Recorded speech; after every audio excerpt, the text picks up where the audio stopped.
Curse of the Jersey Devil, a Jason Voorhees novel by Rashad M. Moore. Chapter 14. Ruff!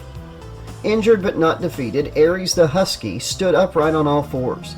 The battle-tested canine wanted a rematch with the bear. Back at home, Aries was a respected dog. The townspeople recognized his service in the Peace Corps, where he deployed twice, both times for 6 months. Each time he served as a protection dog for battered women. The Peace Corps trained Aries in the fields of physiognomy, micro-expressions, and body language. His ability, the sense danger from reading a person's nonverbal communication, was impressive. He was especially keen in recognizing the seething rage of a hostile man. One time, he rescued an 8-year-old girl from being kidnapped by a stalker of the village. Catching the stalker in the act, Aries bit the man in his throat, causing him to lose a lot of blood. The man lived, but Aries stopped him in his tracks, and later on, the Peace Corps and the NATO officers found the stalker man on the ground and barely alive. They arrested the injured man, detained him, and took him into custody. The little girl said to Aries, "Thank you, Aries, for being my savior," and hugged him. Aries, wagging his tail, barked back at the little girl and said his goodbye. When Aries got back from deployment and was back in his hometown, the people threw him a celebration party regarding to his service and heroism. Now Aries had a new mission: find his friend Harmony and stop the bear.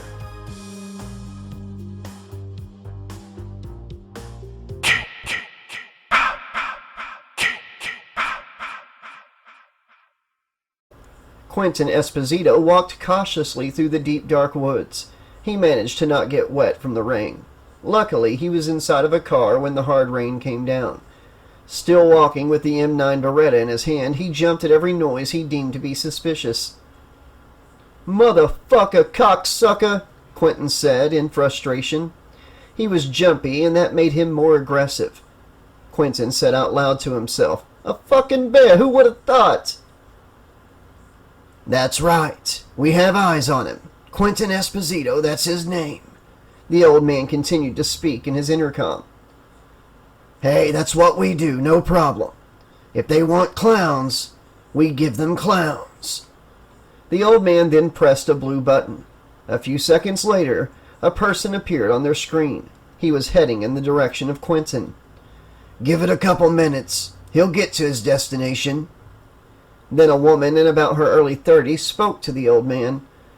"According to Wolfram and Hart, we have about 15 minutes each with every active artifact." The old man replied, "Artifact?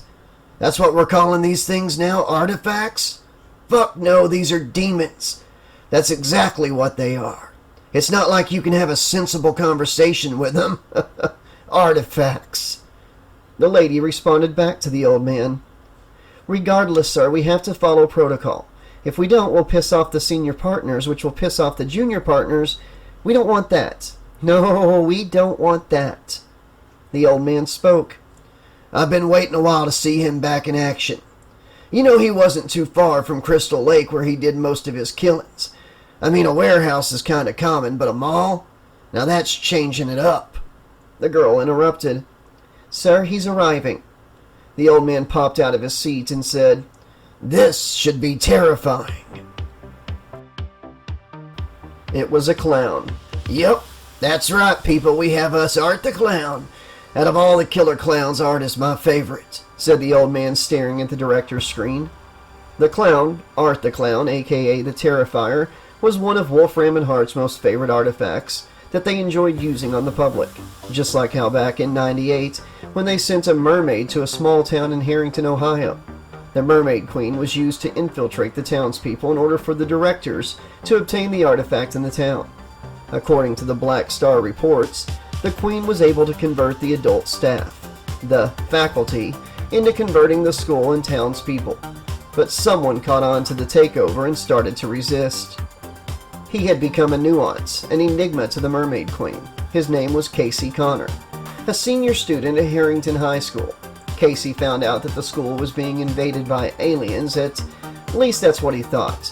He and a student by the name of Zeke Tyler discovered that the aliens had a vulnerability to powdered substances, and if consumed, the substances could dehydrate and kill their species. They would go on to find out that they had to kill and dehydrate the queen in order to stop the body snatching from further happening. The Mermaid Queen almost succeeded, but by the grace of Casey Connor, he stopped the event takeover from happening. Casey became a hero, though the FBI denied the whole event. This was considered by the junior partners of Wolfram and Hart to be a failed mission. This infuriated the senior partners and their investors, so they felt a need to expand and go worldwide. In another timeline, in 2011, the directors felled with a group of college kids who were staying in a cabin in the woods.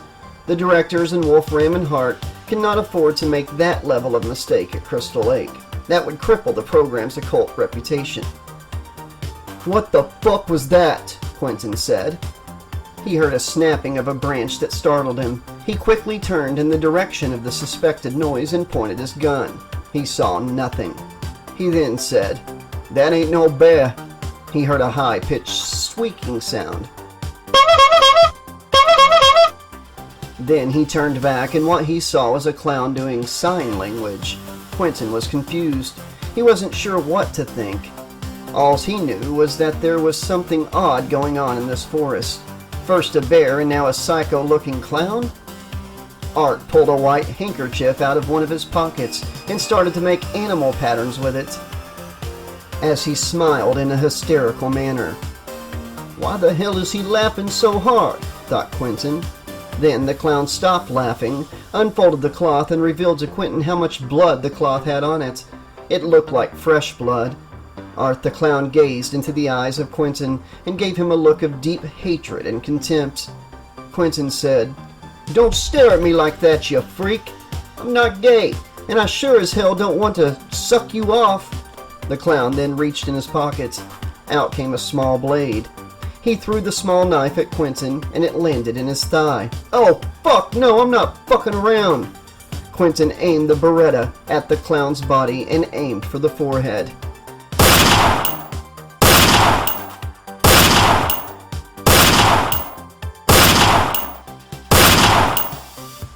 He shot off 6 rounds into the hostile clown.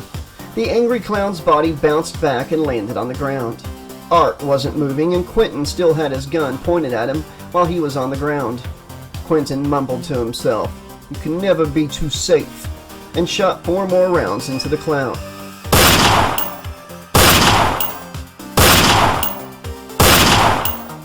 The clown's body moved, but no personal reaction. "What a freaking weirdo," Quentin said in disgust. Then he saw movement. The clown popped up onto his feet. Quentin shot the last 5 rounds in the gun at Art and reacted. "No fucking way!"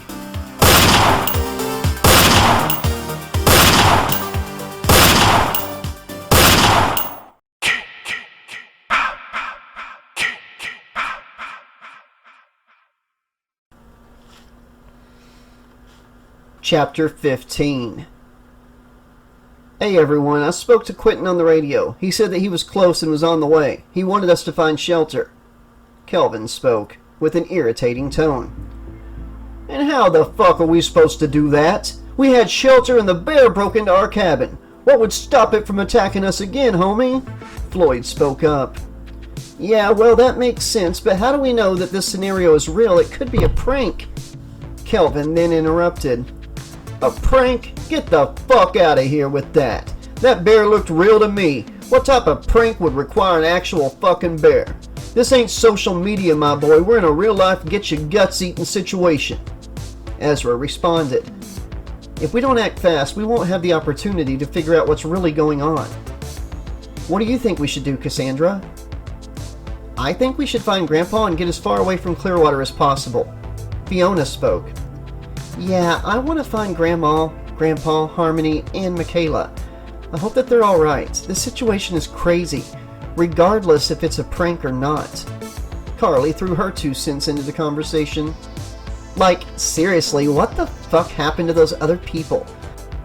A bear couldn't make that many people disappear. I hate it here. Let's fucking leave this place ASAP." "For real," said Kelvin. Floyd spoke again. "If this is real, we need to get out of here and get the police involved. This is freaking Crystal Lake, for Christ's sake. They would understand, I hope." "What is that?" Cassandra asked. "Can anyone else hear bushes moving?" Fiona gasps. "It's coming our way." They all braced themselves. Out of the bushes came a blonde-haired man. It was Dave, a.k.a. Second Star Riker. He spoke to the group. "Y'all doing all right? How are y'all holding up? I was notified about Otis's whereabouts and that he's been missing for a while. I also had a run-in with a bear. It chased me, but I found cover and got away. Good news for y'all, I'm here to get everyone to safety. If that bear comes back, I have a military-grade rifle with a lot of bullets that can turn that bear into hogmash," Riker said with confidence. Ezra spoke to Dave. "Sir, we just want to find our family members and get the hell out of this place. It was a bad idea to ever come here, and why didn't anyone tell us that they have bears in this park? You know, the owners can get sued for this." Dave replied, "You are right, young man, and I sincerely apologize for what has happened to you and your family. But now we must lure the bear in the direction that we want to take it. It's safe to say that I think this bear is hunting us and it may not want us to leave. It's something we just have to deal with." Carly spoke. "The hell with Dave," she said sarcastically. "It's your job to get us out of this mess. I mean, you didn't even do your homework on this place, Mr. Texas." Dave responded, "Well, honey, complaining is not going to get us very far, is it? We can only do what's in our power, and we have to put the rest in God's hands. You know, the Lord works in mysterious ways." About 30 yards away, the group heard a growl. The bear had returned.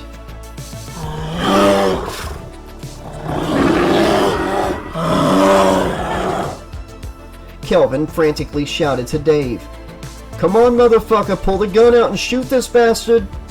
Before Dave could pull the rifle out of its sleeve, the bear came charging in his direction. Furiously foaming at the mouth, the bear grabbed and yanked Dave off the ground and carried him away into the deep woods. "Well, what now?" Floyd asked. "Fuck!"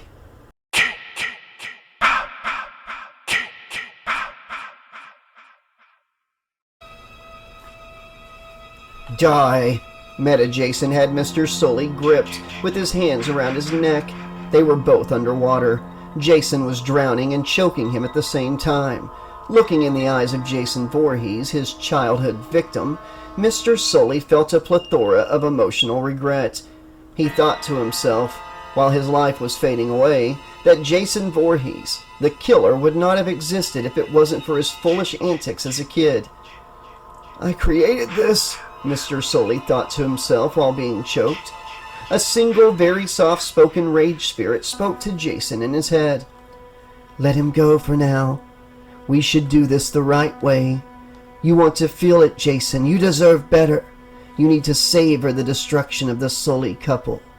They laughed and played with joy as they watched you drown and die. Release him onto the shores. Jason." Jason then teleported out of the lake and threw Mr. Sully to the pier of the lake. Mr. Sully coughed and gasped for air. He was still alive, but not safe. Jason then teleported out of Mr. Sully's view. He was nowhere to be found. Then, a few moments later, Meta Jason reappeared, and this time he had Mrs. Sully with him.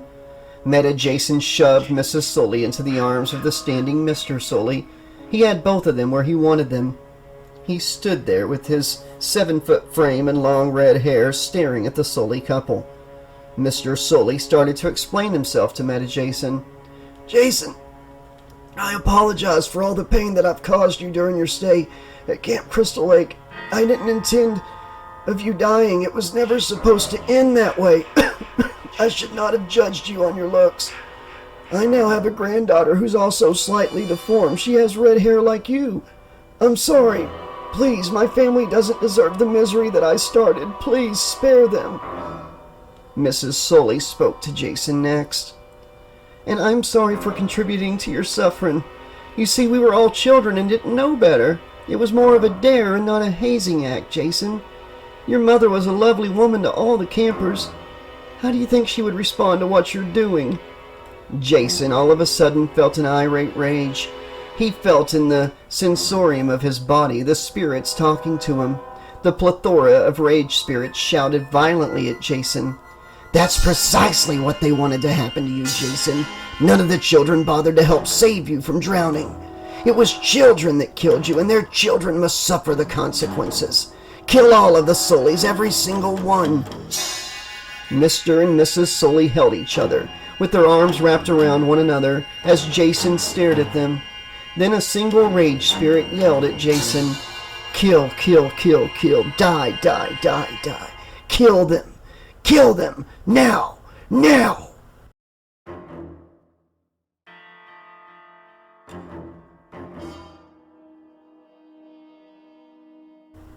With his right arm, Jason plunged his fist right through both stomachs of Mr. and Mrs. Sully.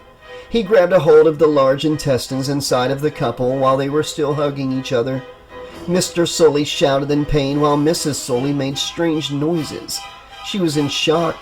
Meta Jason then proceeded to take the intestines of both individuals and wrap it around their bodies. Next, Jason took a handful of Mrs. Sully's intestines and shoved it down the inside of Mr. Sully's mouth. He started to choke. Mr. Sully was now vomiting and choking on intestines. Jason took those intestines of Mr. Sully and tightly wrapped it around the skull of Mrs. She winced in pain and was no longer in shock. Her eyes started to pop out of her face, like a frog that was getting squished. Ah! The noises that were coming out of the couple were rare noises that came out of a human being. Then Meta Jason, with his special psychic powers, lifted the couple up telekinetically and flung them to the tip of the docking pier. With Mr. Sully's body spasming out of control and Mrs. Sully's body convulsing, Jason Voorhees took the skulls of the couple and smashed both of them together. He started to dig inside of the bodies and pulled out Mrs. Sully's liver and stomach, then ripped off the dick and balls of Mr. Sully and threw them onto the ground. He then took both bodies and wrapped them together like two rags being squeezed together. Blood and pus started oozing out of each body. It was a mess. Lastly, Jason took both of the fused together mushed bodies of Mr. and Mrs. Sully and lifted them with both of his hands and threw their deformed, mangled bodies into the lake. He observed every detail of their dead bodies sinking down into the same lake where they had pushed him into as a child. He did it. Jason got his revenge, and it was sensational. His heart started pumping excessively.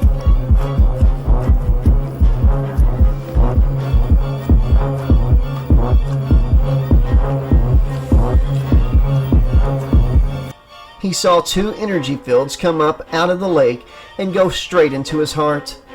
Jason had absorbed their spirits. He was now stronger. The plethora of rage spirits started cheering uncontrollably in satisfaction. "Yes, my friend, we killed the scum, took their spirits, and now we will devour their energy. Those kills were long overdue, Jason, but the wait was worth it. Now we must kill the rest of the family. No mercy."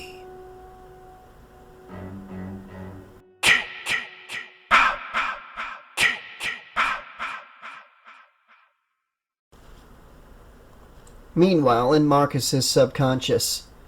"Marcus, honey, wake up! You have the power! You made us proud, but the mission isn't over. Rise, my warrior, the world needs you," said the voice of Tina Shepard. "Rise!"